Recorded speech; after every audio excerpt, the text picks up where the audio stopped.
Bismillahirrahmanirrahim. Assalamualaikum warahmatullahi wabarakatuh. Apa kabar sahabat semuanya? Semoga sahabat dalam keadaan sehat walafiat. Amin ya rabbal alamin. Kembali lagi dengan Hanastan Channel. Kali ini kami akan menceritakan kisah pemuda soleh yang ingin berjuhud. Sahabat, sebelum memulai cerita, bagi sahabat yang baru bergabung di Hanastan Channel, jangan lupa tekan tombol like, subscribe, dan juga komennya, serta tombol notifikasi, agar sahabat bisa mendengarkan cerita wali-wali Allah yang lainnya. Dan bagi sahabat yang telah bergabung, yang selalu menyaksikan cerita wali Allah, kami ucapkan terima kasih. Semoga hanya Allah saja yang dapat membalasnya. Baiklah sahabat, langsung saja saya bercerita. Dari Abdus Somad Al-Baghdadi radhiyallahu an. Saya senantiasa berdagang, membawa barang-barang jualananku di antara Baghdad dan Yaman. Bila saya dapat keuntungan, saya belanjakan uangnya untuk naik haji. Dan setakat ini boleh dikatakan hampir setiap tahun saya dapat naik haji. Sekali peristiwa, sewaktu saya dalam perjalanan antara Mina dan Arafah, saya menemui seorang anak muda yang sangat tampan, bersih pakaiannya, dan wajahnya bercahaya. Memancarkan dari wajahnya itu seperti cahaya dari pelita yang terang. Saya lihat dia sedang terlentang, berbantalkan sekeping batu. Pada mulanya, saya tidak mensyaki apa-apa kenapa dia berbaring di atas batu itu. Tetapi, lantaran saya mendengar daripadanya suara orang sedang berkeluh, saya pun datang menghampirinya. Dan baru saya tahu, rupanya dia sedang menderita sakit keras. Saya pun memberi salam kepadanya, lalu ia membalas salamku dengan suara yang pedih. "Apa ada yang boleh saya tolong, wahai anak muda?" Tanyaku kepadanya ingin membuat sesuatu. "Ya, kalau Anda mau," jawabnya pendek. "Apa itu?"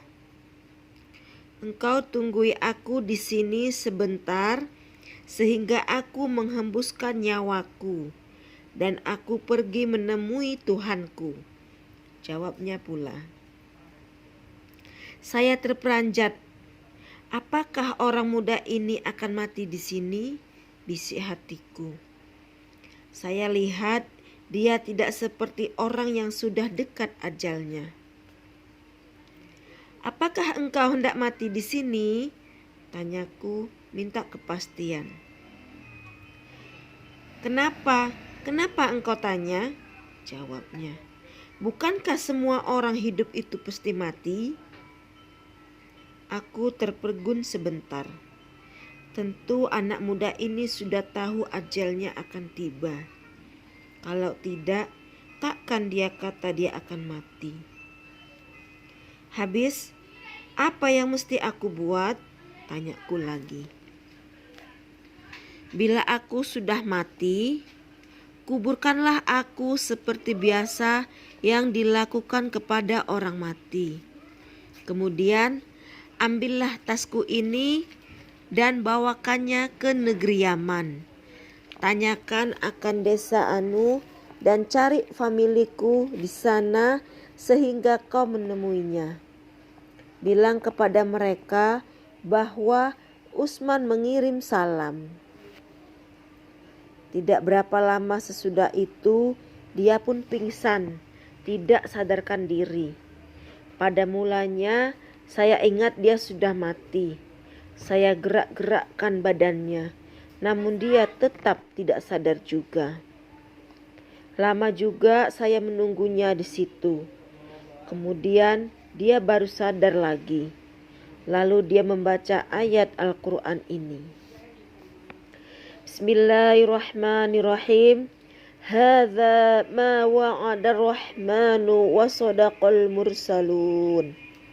Yang artinya, inilah yang dijanjikan Allah kepada hambanya, dan benarlah apa yang dibawa oleh para rasul itu.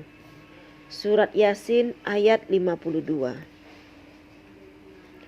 Dengan tidak semena-mena, ia menarik napas terakhir yang panjang, lalu meninggallah ia. Inna lillahi wa inna ilaihi raji'un. Semoga Allah merahmati rohnya yang pergi itu. Maka saya pun memandikannya serta mengkafankannya dengan wajahnya terus bercahaya dan bersinar-sinar. Kemudian saya bersama orang-orang lain mensolatinya. Kemudian kami menguburkannya. Setelah itu, saya mengambil tas yang hendak dikirimkan ke negeri Yaman itu. Apabila saya sampai di negeri itu, saya bertanya tentang desa yang disebutkan oleh anak muda tadi. Orang kampung menunjukkan sebuah rumah yang berada di ujung kampung itu. Saya mengetuk pintunya, maka keluarlah seorang perempuan tua dan di belakangnya ada beberapa orang anak-anak perempuan. Saya pun menunjukkan tas yang saya bawa itu. Lalu aku berkata, "Ini dia tas dari Utsman dan dia berkirim salam," kataku. Melihat tas itu, perempuan tua itu lalu menjerit dan serta-merta dia roboh di situ juga. Dia pingsan, tidak sadarkan diri lagi. Saya terperanjat melihat situasi itu. Apabila dia sadar, dia bertanya, "Di mana Tuan punya tas ini?" "Dia telah meninggal dunia dan dia minta saya menyampaikan amanat ini," jawabku. Saya lihat perempuan tua itu bertenang saja, seolah-olah dia sudah tahu bahwa anaknya sudah meninggal dunia. Apabila dia melihat tasnya itu, sebab itulah barangkali dia menjerit tadi, tetapi dia sekarang ini bertenang saja. "Utsman itu adalah anakku," jelas perempuan tua itu. "Dia ini adalah anak-anak yang masih kecil. Mereka ini anak Utsman. Dia telah meninggalkan anak istrinya dan sekalian familinya karena hendak berjuhud dan mencari ketenangan di bumi Allah. Dia telah meninggalkan kami lama sekali dan kami tidak tahu di mana dia pergi." Perempuan tua itu pun bercerita. Saya mendengar cerita perempuan itu seterusnya mengenai anaknya Utsman. Saya tidak berkata apapun. "Sekarang aku sudah tahu yang dia sudah meninggal dunia," kata perempuan tua itu lagi. "Sekurang-kurangnya aku bisa mendoakannya dengan yang baik-baik."